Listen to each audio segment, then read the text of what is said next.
is Ronald E. Hall, Hall. I'm currently a professor in the School of Social Work at Michigan State University. I'm also a consultant and author on colorism issues.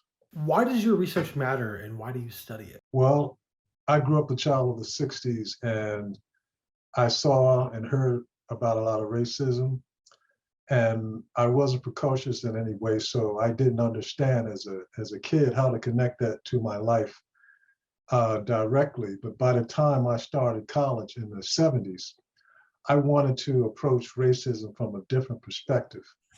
And I realized that the same kinds of behaviors that we normally label as racism is actually a form of colorism that's acted out and carried out among people of color. So racism exists interracially, and then you have an intraracial version called that we call colorism.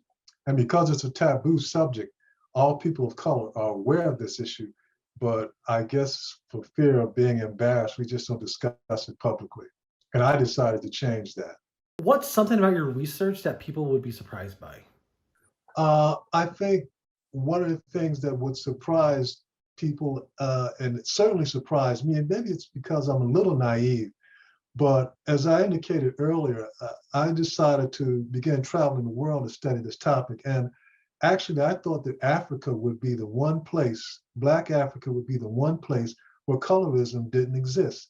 In the aftermath of the Black is Beautiful movement of the 60s, civil rights movement, I thought that persons in Africa of African descent would idealize African features.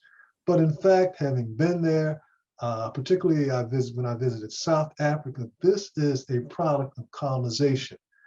And you know, the Black South Africans were colonized by Europeans. And so you find this behavior that is a norm as much in Africa, Black Africa, as it is anywhere else in the world. How many countries have you traveled to in doing your research?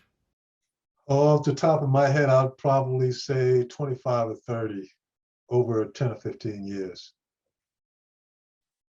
And I only realized that there's a lot more that I need to learn about this topic.